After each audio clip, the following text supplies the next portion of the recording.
के रचयिता श्रील व्यास देव के प्रति परम आदर व्यक्त करते हुए श्रीमद् भागवतम को यथारूप प्रस्तुत कर रहे थे। और यही भक्ति वेदांत स्वामी का मौलिक गुण था। तो ये हमारे लिए भी बहुत ही इम्पोर्टेंट बात है कि प्रभुपाद ने भगवत गीता को भी एज इट इज, हम भगवत गीता तो अनेक हैं पर उसमें भगवत गीता यथारूप अति महत्वपूर्ण है। जब हम भगवत गीता, सिर्फ हम भगवत गीता नहीं बोलते, श्रीला प्रभुपाद के द्वारा लिखी हुई भगवत गीता में जो तात्पर्य जो टीका है उसको हम बोलते हैं भगवत गीता यथारूप या Bhagavad Gita as it is. तो ऐसे ही जो श्रीमद् भागवतम है जो कि श्रीला व्यासदेव द्वारा रचित है, उसको भी वो यथारूप प्रेजेंट करना चाहते थे, वो एज इट इज। और यही भक्ति वेदांत स्वामी का मौलिक गुण था। निश्चित रूप से वे अपनी अनुभूतियां जोड़ते जा रहे थे, लेकिन पूर्ववर्ती आचार्यों को नीचा दिखाने के उद्देश्य से नहीं, परंपरा के अनुसार विषय को प्रस्तुत करने की अत्यंत आवश्यकता का ध्यान रखते हुए भक्ति वेदांत स्वामी किसी त्रुटिमय तथा खंडित शास्त्रीयता के शिकार नहीं हुए। वे जानते थे कि गुरु परंपरा का पालन किए बिना भागवत के तात्पर्यों का कोई मूल्य नहीं होगा। तो गुरु परंपरा को वो सदैव, हमारे पूर्ववर्ती आचार्यों ने भी गुरु परंपरा को बहुत ही ज्यादा महत्वपूर्ण और जोर दिया है उस बात पे। तो वही चीज, वही परंपरा फॉलो करते हुए श्रील प्रभुपाद ने भी उसका पालन किया। वे चिप्पीवाड़ा मंदिर के अपने कमरे में दिन रात छत पर तार से लटकते धीमे बल्ब के नीचे अपनी चौकी पर टंकन कार्य करते रहते।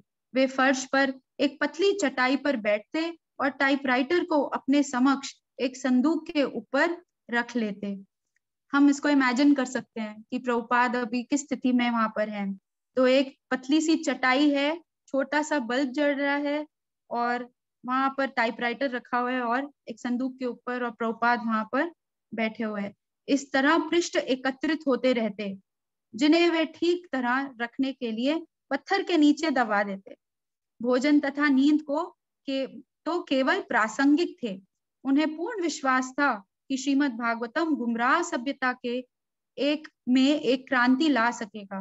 अतएव उन्होंने हर शब्द के अनुवाद को और प्रत्येक तात्पर्य को अत्यंत सावधानी तथा तल्लीनता के साथ लिखा, लेकिन इस कार्य को जितनी जल्दी हो सके पूरा करना था। भक्ति वेदांत स्वामी अपने वृंदावन के आवास को छोड़कर राधा दामोदर मंदिर में चले गए।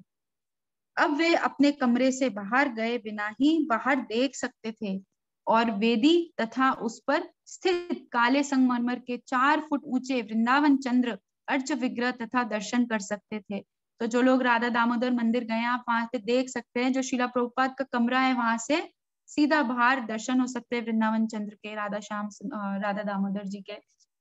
तो वहां से दर्शन कर पाते थे वो, कि अर्च विग्रह का दर्शन कर सकते थे जिसकी सैकड़ों वर्ष पूर्व कृष्णदास कविराज पूजा किया करते थे।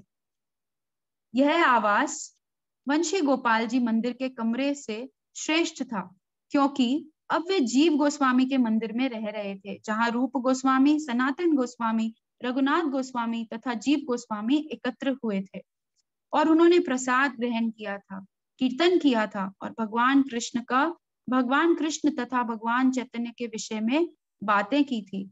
श्रीमद् भागवतम पर कार्य करने के लिए यह सर्वोत्तम स्थान था।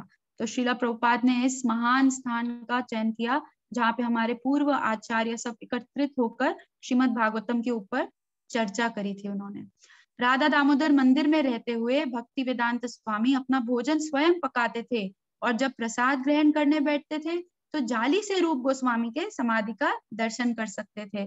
तो वहां पर आप देखेंगे, जब आप वृंदावन जाएंगे, राधा दामोदर के मंदिर में जाएंगे, तो वहां से एक छोटी सी कमरे में जाली है, प्रभुपाद जहाँ पर बैठ के प्रसाद पाते हैं, वहां से पीछे रूप गोस्वामी जी के समाधि मंदिर के दर्शन होते हैं। वहां पे रूप गोस्वामी जी की उपस्थिति का अनुभव करते हुए उन्होंने अपने गुरु को समर्पित अपने प्रचार आंदोलन का स्मरण हुआ था। भक्ति वेदांत स्वामी के गुरु तथा परंपरा के अन्य पूर्ववर्ती आचार्य ने चाहा था कि कृष्ण भावनामृत आंदोलन सारे विश्व में फैले। रूप गोस्वामी की समाधि के सम्मुख बैठकर भक्ति वेदांत स्वामी नित्य ही प्रेरणा प्राप्त करते और अपने पूर्ववर्ती आचार्यों से मार्गदर्शन के लिए प्रार्थना करते। उनसे जो अंतरंग निर्देश उन्हें प्राप्त हुआ वह एक परम आदेश तथा जिसे न तो कोई सरकार, न प्रकाशक ना कोई अन्य हिला सकता था या घटा सकता था। रूप गोस्वामी जी की इच्छा थी कि वे पश्चिमी देशों में जाएं। शिला भक्ति सिद्धांत सरस्वती भी चाहते थे कि वे पश्चिमी देशों में जाएं, और कृष्ण ने ऐसी व्यवस्था कर दी कि वे उन्हें सबका आशीर्वाद प्राप्त करने के लिए राधा दामोदर मंदिर में जाएं। राधा दामोदर मंदिर में उन्होंने अनुभव किया कि वे भगवान के नित्य धाम में प्रवेश कर चुके हैं, जिसे केवल भगवान के शुद्ध भक्त ही जानते हैं। यद्यपि वे उस स्थान में अपने कार्यकलापों में उन्हें अपने निकट सानिध्य में आने दे रहे थे, लेकिन उन्हें लग रहा था कि वे आदेश दे रहे हैं कि राधा दामोदर मंदिर तथा वृंदावन को छोड़ दो और आचार्यों के संदेश को विश्व के विस्मरणशील भागों में फैलाओ। तो उन्हें ये सारे जो निर्देश थे, उन्हें ऐसा अनुभूतियां हो रही थी कि ये सारे उनको निर्देश अलग अलग तरह से उन तक पहुंचाए जा रहे हैं। तो जैसे पहले उनके एक मित्र ने उनको बोला कि तुमको संन्यास लेना है, तो ऐसे करके उन्होंने बोला कि ये मुझे लगा कि मेरे गुरु का ही आदेश है, मेरे गुरु ही मुझे जोर दे रहे हैं इस बात पे, मेरे मित्र के माध्यम से। लेखन कार्य तो केवल आधी मंजिल थी, अन्य आधी तो प्रकाशन थी। भागवत के 60 खंडों की श्रृंखला को छापने में प्रकाशकों को तनिक भी रुचि नहीं थी, लेकिन भक्तिवेदांत स्वामी इससे कम के लिए तैयार नहीं थे। अतः उन्हें लगा कि अपनी पुस्तकों के छापन के लिए उन्हें अनुदान लेना पड़ेगा और उन्हें अपने खर्च से छापना होगा।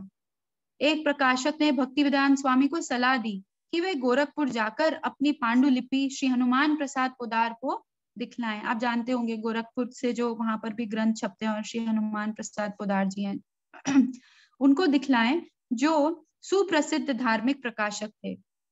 भक्तिवेदांत स्वामी ने 500 मील की यात्रा की और श्रीमद् भागवतम के प्रथम खंड को छापने के लिए 4000 रुपए का अनुदान प्राप्त किया। भक्तिवेदांत स्वामी स्वयं फ्रुक पढ़ते, संशोधन करते, और जब पहला खंड छप रहा था तो वे अभी उसे अंतिम अध्यायों को लिख रहे थे। जब पुस्तक के प्रूफ ओके प्रेस में तैयार हो गए तो वे उन्हें वहां से उठाकर चिप्पीवाड़ा में अपने कमरे में ले आते, उनका संशोधन करते और फिर उन्हें लौटा देते। 1962 में वे अपने कमरे में मुद्रक के यहाँ और वहां से अपने कमरे तक नित्य आते जाते रहते। उनका पड़ोस एक व्यापारिक मंडी तथा आवासीय घरों का मिश्रण था, जिसकी संकटमय गली में बच्चे खेलते कूदते रहते। भद्र लगने वाले किंतु दृढ़ संकल्प युक्त व्यक्ति के रूप में भक्तिवेदांत स्वामी ऐसे वातावरण में नित्य पैदल आते जाते। जब वे घरों, खपरेल बेचने वालों, अनाज विक्रेताओं, मिठाई की दुकानों तथा मुद्रकों के बीच में होकर आगे बढ़ते तो उनके ऊपर बिजली के तार, कबूतर तथा घरों के बरामदों से सुखाने के लिए डाले हुए कपड़े लटकते होते। अंत में वे एक छोटी सी मस्जिद को पार करके ओके प्रेस पहुंचते। वे कहाँ संशोधित प्रूफ देने के लिए तथा उत्सुकता से छपाई देखने के लिए आते। अगर आप में से कोई अगर गए हुए पुरानी दिल्ली चिप्पीवाड़ा एरिया, तो आप देखेंगे वहां पे चलने की भी जगह नहीं होती, बहुत ज्यादा एकदम जिसको बोलते हैं छोटी छोटी गलियां हैं वहां पे। जब छपाई पूरी हो जाती तो भक्तिवेदांत स्वामी अपनी पुस्तकें बेचने के लिए उसी तरह बाहर जाते थे जिस तरह वे बैक टू गॉडेड पत्रिका के लिए करते थे। उन्हें शीघ्र ही अपने पुस्तक पर श्री हनुमान प्रसाद पोदार तथा प्रसिद्ध हिंदू दार्शनिक डॉक्टर कृष्णन के अनुकूल समीक्षाएं प्राप्त हुई। प्रतिष्ठित पत्रिका अड्यार लाइब्रेरी बुलेटिन ने पूरी समीक्षा छापी, जिसमें विषय पर संपादक के विशद तथा गंभीर अध्ययन का उल्लेख था। उनके विद्वान गुरु भाई ने भी प्रशंसा युक्त समीक्षाएं लिखी। उन्होंने अमेरिकी दूतावास लाइब्रेरी ऑफ कांग्रेस के माध्यम से अमेरिका में वितरित किए जाने के लिए 18 प्रतियों के ऑर्डर भी प्राप्त कर लिया। पहले तो संस्थाओं में पुस्तक की बिक्री तेजी से हुई, लेकिन बाद में मंद पड़ गई। भक्तिवेदांत स्वामी एकमात्र एजेंट के रूप में केवल कुछ प्रतियां बेचने के पीछे प्रतिदिन घंटे समय लगाया करते थे। तो हमें शायद इस बात का एहसास भी नहीं है कि प्रभुपाद ने कितना कष्ट सहाया और हमारे लिए कितना उन्होंने परिश्रम से ये सारे ग्रंथ हम तक पहुंचाए हैं। अगले खंड के लिए धन संग्रह करने की पूरी जिम्मेदारी भी उन्हीं पर थी। तो तो एक खत्म होता था, अब दूसरा अगर छपाई करानी है तो उसके लिए भी धन संग्रह उनको स्वयं ही करना था उस टाइम पे। इसी बीच में अनुवाद करते और तात्पर्य लिखते रहते, लेकिन जिस मंद गति से बिक्री चल रही थी उससे तो वे अपने जीवन भर में ये कार्य पूरा नहीं कर सकते थे।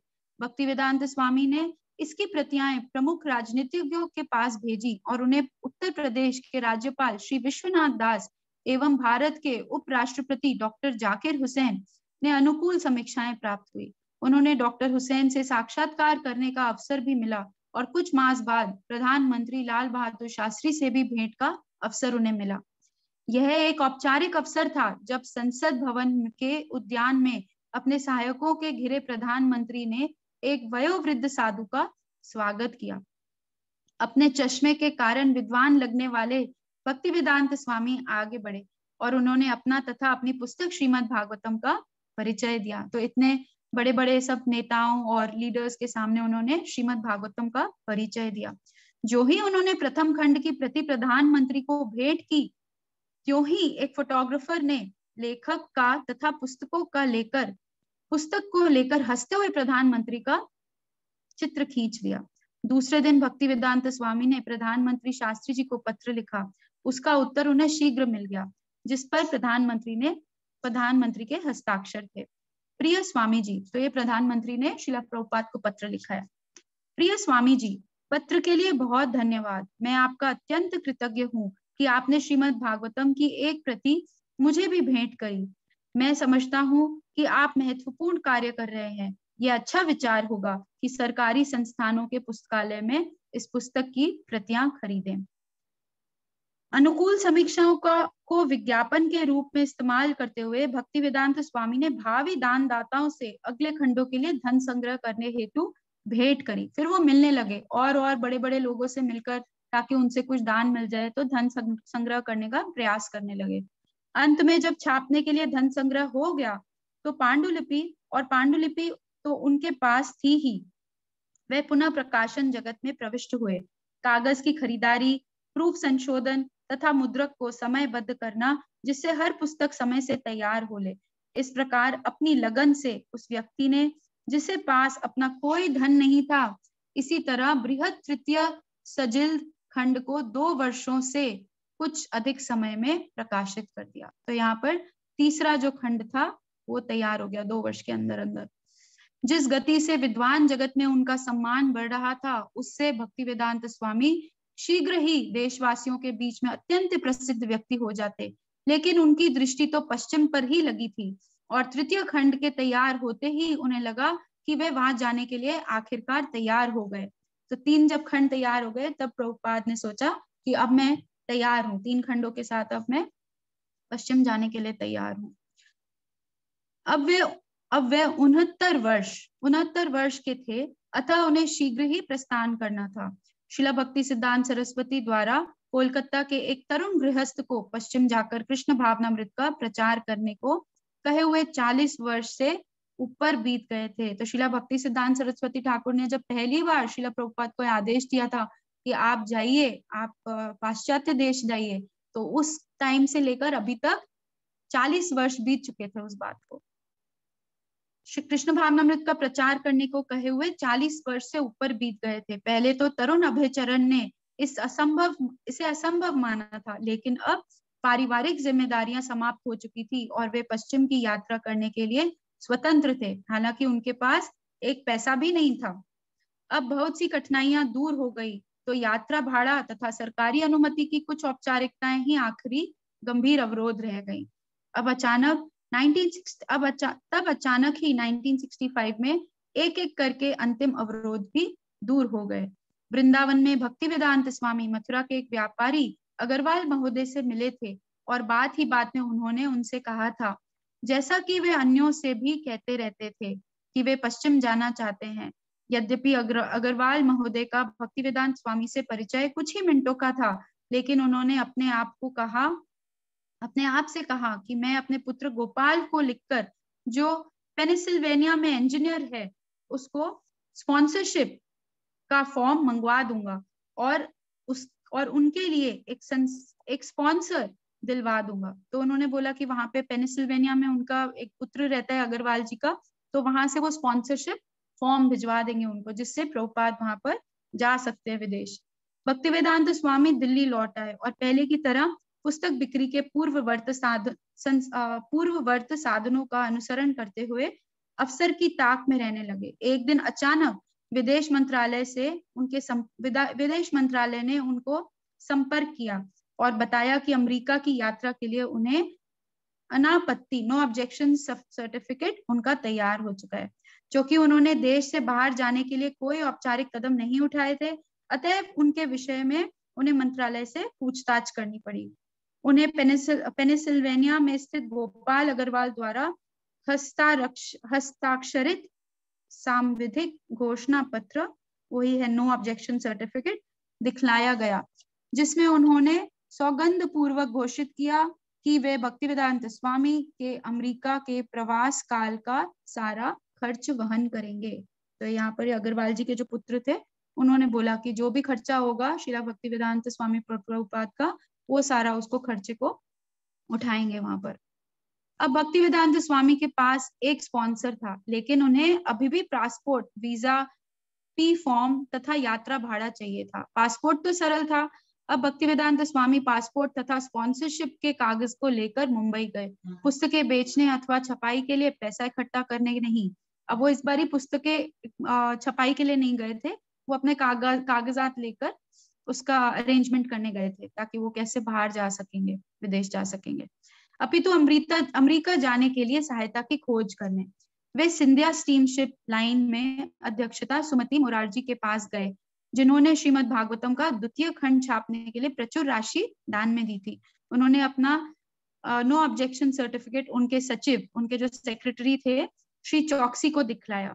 वह अत्यंत प्रभावित हुआ और उनकी ओर से श्रीमती सुमति मोरारजी के पास गया। उसने उन्हें कहा, वृंदावन वाले स्वामी जी फिर आए हैं। उन्होंने आपके अनुदान से अपनी पुस्तकें छापी हैं। उनके पास एक स्पॉन्सर है और वे अमेरिका जाना चाहते हैं। वे चाहते हैं कि आप उन्हें सिंधिया जहाज में भेज दें।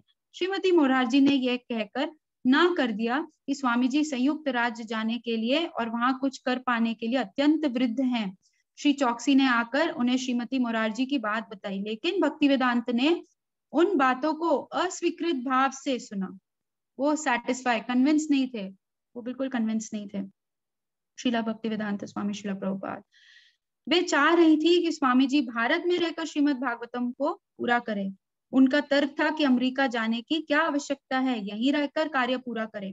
लेकिन भक्तिवेदांत स्वामी जाने के लिए दृढ़ थे।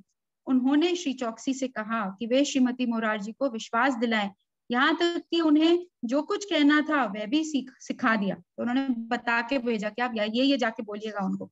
मैं इन महानुभाव को अमेरिका जाने के लिए और वहां पहुंचकर लोगों को भगवान कृष्ण के संदेश का उपदेश देने के लिए अत्यंत उत्सुक देख रहा हूँ। लेकिन जब श्री चौकसी ने जाकर श्रीमती मोरारजी से ये कहा तो उन्होंने फिर इनकार कर दिया और वह बोली कि स्वामी जी स्वस्थ नहीं है, साथ ही अमेरिका के लोगों का सहयोग भी इतनी भावना भी नहीं है उनकी, और संभव है कि उनके उपदेशों को कोई सुनेगा भी नहीं। श्री चौकसी ने निष्प्रभावात्मकता से शुद्ध होकर स्वामी जी ने स्वयं भेंट करने की बात की। भेंट करने की मंजूरी मिल गई और पूरे केश वाले किंतु दृढ़ संकल्प वाले भक्तिवेदांत स्वामी ने जोरदार आग्रह किया, कृपया मुझे एक टिकट की स्वीकृति दे दें। उन्होंने जोरदार आग्रह किया इस बात का कि मुझे बस एक ही टिकट की आप स्वीकृति दे दीजिए। सुमति मोरारजी को चिंता हुई, स्वामी जी आप इतने वृद्ध हैं, आप यह जिम्मेदारी ले रहे हैं, क्या आप इसे उचित समझते हैं? नहीं। उन्होंने अपना हाथ उठाते हुए पुनः आश्वस्त किया, मानो वह संदेहशील पुत्री को फिर से विश्वास दिला रहे हो। यह सब ठीक है, लेकिन क्या आप जानते हैं कि मेरा सचिव क्या सोचते हैं? वह सोचते हैं कि स्वामी जी वहां मर जाएंगे। भक्तिवेदांत स्वामी ने मुंह बनाया, मानो इस मूर्खतापूर्ण अफवाह को निरर्थक कह रहे हो। उन्होंने फिर आग्रह किया कि वे उन्हें टिकट दे दें, तो वो बिल्कुल दृढ़ थे प्रभुपाद। श्रीमती सुमति ने कहा, अच्छा आप अपना पी फॉर्म प्राप्त करें और मैं आपको अपने जहाज में भेजने का प्रबंध कर दूंगी। हरि बोल। भक्तिवेदांत खूब मुस्कुराए और हक के बक्के तथा निराशवादी क्लर्कों के बीच से होते हुए प्रसन्नता पूर्वक उनके कार्यालय से बाहर चले आए। श्रीमती मोरारजी के आदेश अनुसार सचिव ने अंतिम प्रबंध को पूरा कर दिया। क्योंकि भक्तिवेदांत स्वामी के पास गर्म कपड़े नहीं थे, अतएव श्री चौकसी ने उन्हें ऊनी जैकेट तथा अन्य कपड़े खरीदने के लिए साथ ले गए। तो उनको शॉपिंग भी कराई प्रभुपाद को कि उनके पास गर्म वस्त्र नहीं है, तो वहां के हिसाब से, अमेरिका के हिसाब से जहाँ पे बहुत ठंड पड़ती है, उसके हिसाब से उनको वस्त्र भी दिलाए। भक्तिवेदांत स्वामी अनुरोध पर श्री चौकसी ने एक छोटे से पैम्फलेट की 500 कॉपियां छपवा दी, जिसमें भगवान श्री चैतन्य द्वारा लिखित 8 श्लोक थे और श्रीमद् भागवतम का विज्ञापन था। जो चैतन्य महाप्रभु के द्वारा लिखे हुए 8 श्लोक कौन से हैं? कौन बता सकते हैं कौन से 8 श्लोक हैं? श्री अच्छा, आप चैट में लिख दीजिए, चैट में लिख दीजिए।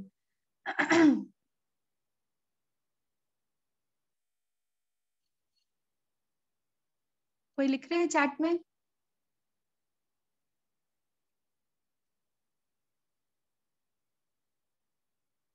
एक सेकेंड।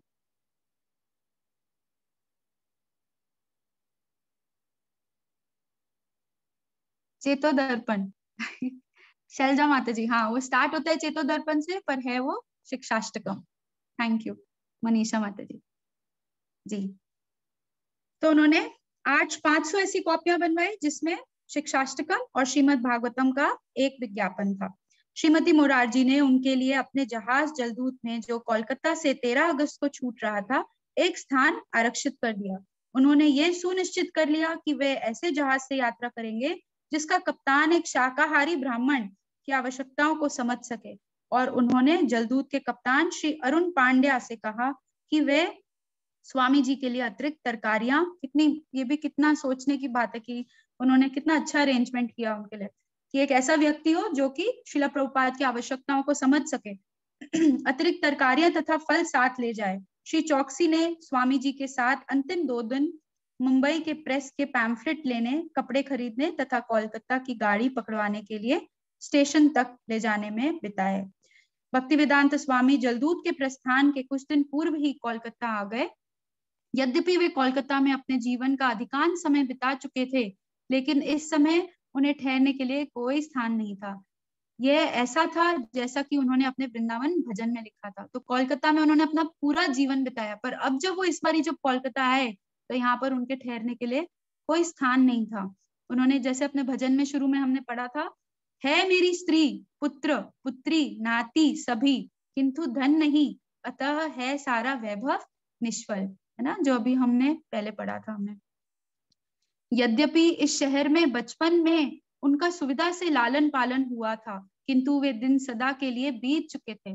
वे किसी अल्प परिचित के यहाँ रुके और प्रस्थान के एक दिन पूर्व श्रीला भक्ति सिद्धांत सरस्वती की समाधि के दर्शन करने के लिए निकट ही स्थित मायापुर में गए। फिर वे कोलकाता लौट आए और अब वे जाने के लिए तैयार थे। ठीक है, अभी कुछ समय है हमारे पास। तो जाने से पहले उन्होंने भक्ति सिद्धांत सरस्वती की समाधि पे, सरस्वती ठाकुर जी की समाधि पे जाकर दर्शन किए और उनसे आशीर्वाद प्राप्त किया। उनके पास एक सूटकेस, एक छाता और कुछ सूखा धान्य था। उन्हें ज्ञात नहीं था कि अमेरिका में खाने को क्या मिलेगा। संभवतः वहां सिर्फ मांस ही होगा। यदि ऐसा ही होगा तो वे उबले आलू तथा साथ में रखा धान्य खाकर रहने को तैयार थे। उनका मुख्य सामान पुस्तकों से भरे कई बक्से सिंधिया कार्गो द्वारा अलग से संभाले जा रहे थे। 3 खंडों के 200 सेट थे। मात्र पुस्तकों का विचार उनमें आत्मविश्वास ले आता था। उनके पास बाकी कुछ भी नहीं था। उनको ये भी नहीं पता था वो क्या खाएंगे, कहाँ रहेंगे, पर उनका आत्मविश्वास क्या था? उनके पास श्रीमद् भागवतम थी, यही उनका आत्मविश्वास था। जब उनके प्रस्थान का दिन आ गया तो उन्हें उस आत्मविश्वास की आवश्यकता हुई। वे अपने पुराने विगत जीवन से महत्वपूर्ण विच्छेद कर रहे थे और वे वृद्ध थे। वे एक अज्ञात तथा स्वागत के लिए संभवतः अनिच्छुक देश को जा रहे थे। निर्धन और अज्ञात बनकर भारत में रहना और बात थी। कह रहे हैं कि निर्धन, भारत में निर्धन बनकर अलग बात है, अज्ञात बन के भारत में रहना अलग बात है। कोई पैसा नहीं है तो भी भारत में काम चल जाएगा, पर पाश्चात्य देश जहाँ पे उनको कोई नहीं जानता और एकदम अलग माहौल, वहां पर निर्धन बनकर रहना और अज्ञात बन के रहना एक अलग ही बात थी। यहाँ तक कि इस कलयुग में जब भारत के नेता भारत की संस्कृति को त्याग कर पश्चिम का अनुकरण कर रहे थे, तब भी यह भारत ही था। यह तब भी वैदिक सभ्यता का अवशेष था। यहाँ करोड़पतियों, राज्यपालों और प्रधानमंत्री से केवल उनके द्वार पर जाकर और प्रतीक्षा कर स्वामी जी साक्षात्कार कर चुके थे।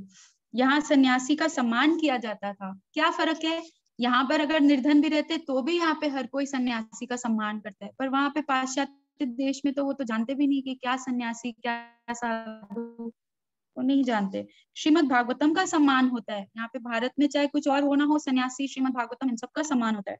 लेकिन अमेरिका में सब कुछ भिन्न होगा। वह वहां कुछ भी नहीं, एक विदेशी होंगे, तो उनकी ये सारी जो भी वहां पर उनको एक विदेशी करके ही माना जाएगा। फिर वहां साधुओं की कोई परंपरा नहीं, मंदिर नहीं, मुफ्त के कोई आश्रम नहीं। लेकिन जब उनके मन में उन पुस्तकों, अंग्रेजी भाषा का जो दिव्य ज्ञान था उसका विचार आता था, तो वे अपने साथ लिए जा रहे थे, तो वे आश्वस्त हो जाते थे और उनका पूरा आत्मविश्वास बढ़ जाता था।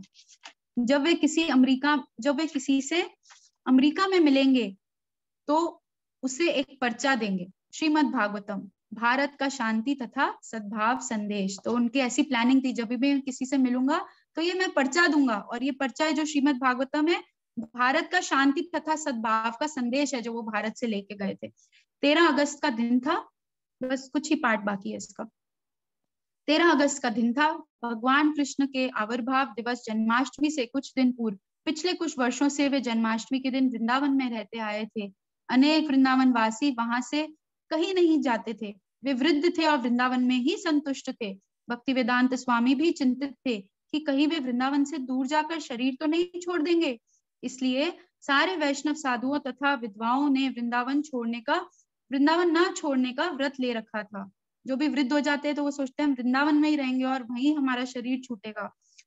यहाँ तक कि वे मथुरा भी नहीं जाते। और मैं पर्सनली मिली हुई हूँ, मैंने एक बारी वहां पर एक गौड़िया वैष्णव बहुत सीनियर डिवोटी थी, मैंने उनको इनवाइट किया। मैंने बोला प्रभु जी आप उदयपुर आइएगा। बोला नहीं नहीं नहीं, बिल्कुल ऐसा बोलिए भी मत मुझे, मैं आज तक बचपन से कभी मथुरा से बाहर ही नहीं गया हूँ मैं।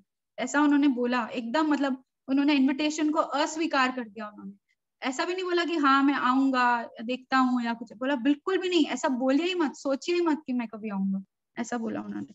तो ये एकदम सही बात है। तो क्योंकि वृंदावन में मरना जीवन की सिद्धि है, और हिंदू परंपरा यहाँ थी कि सन्यासी समुद्र पार न करे और मलेच्छों के देश ना जाए। लेकिन इन सब से ऊपर भक्ति सिद्धांत सरस्वती की इच्छा थी, और उनकी इच्छा भगवान कृष्ण की इच्छा से अभिन्न थी। और भगवान चैतन्य महाप्रभु ने भविष्यवाणी करी थी कि हरे कृष्णा कीर्तन विश्व के हर गांव तथा नगर में पहुंचेगा। उन्होंने कोलकाता बंदरगाह के लिए एक टैक्सी की और अपने साथ अपना सामान, एक छाता तथा श्री चैतन्य चरितामृत की बंगला प्रति ली, जिससे वे यात्रा करते समय पढ़ना चाहते थे। वे किसी तरह जहाज में भोजन पका लेंगे, अन्यथा भूखे रहेंगे, जो भी भगवान कृष्ण चाहेंगे। उन्होंने अपनी जरूरी वस्तुओं की पड़ताल की, यात्री ticket, passport, visa, P form तथा उनका जो नो ऑब्जेक्शन सर्टिफिकेट था। अंततः यह सब हो रहा था। जैसा कि प्रभुपाद बाद में संस्मरण सुनाया करते थे, मैं बड़ी मुश्किल से देश से बाहर निकला। किसी तरह कृष्ण की कृपा से मैं बाहर जा सका, ताकि मैं कृष्ण भावनामृत आंदोलन को विश्व भर में फैला सकूं। अन्यथा भारत में रहकर यह असंभव था। मैं भारत में इस आंदोलन को चालू करना चाहता था, लेकिन मुझे तनिक भी प्रोत्साहन नहीं मिला। एक काला छोटा सा जीर्ण भारवाहक जहाज गोदी में लंगर डाला था, और एक सीढ़ी गोदी से जहाज के डेक तक जाती थी। भारतीय व्यापारी नाविकों ने केसरिया वस्त्र धारण किए थे। एक वृद्ध साधु को बड़े कौतूहल से देखा, और जब वे टैक्सी में बैठे तब वे अपने साथी से अंतिम शब्द कहकर दृढ़ता पूर्वक जहाज की ओर बढ़ने लगे थे। हरे कृष्णा। तो इसके साथ हमने भूमिका हमने इस पुस्तक की, शिला प्रभुपाद पुस्तक की हमने भूमिका पढ़ी। हरे कृष्णा।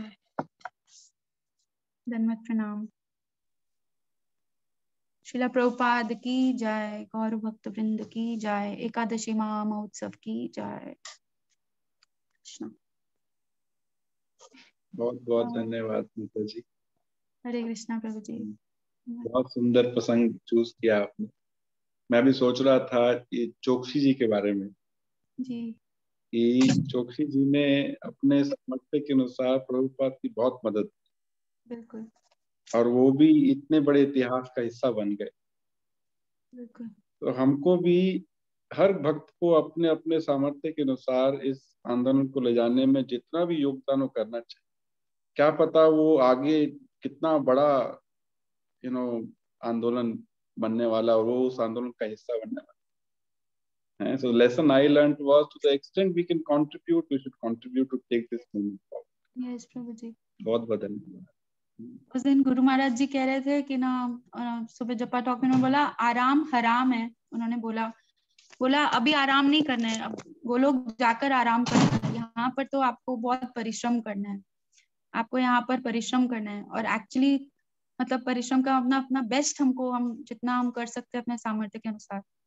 तो हम लोग भी, मतलब मैं पर्सनली बोलूँ तो बहुत अपने कंफर्ट जोन में हम रह जाते हैं कभी कभी, पर वही है गुरुआ ने बोला गोलोक जाके विश्राम करना। ठीक है, थैंक यू प्रभु कोई जी। किसी प्रभु भक्त जी का एंड कोई करें।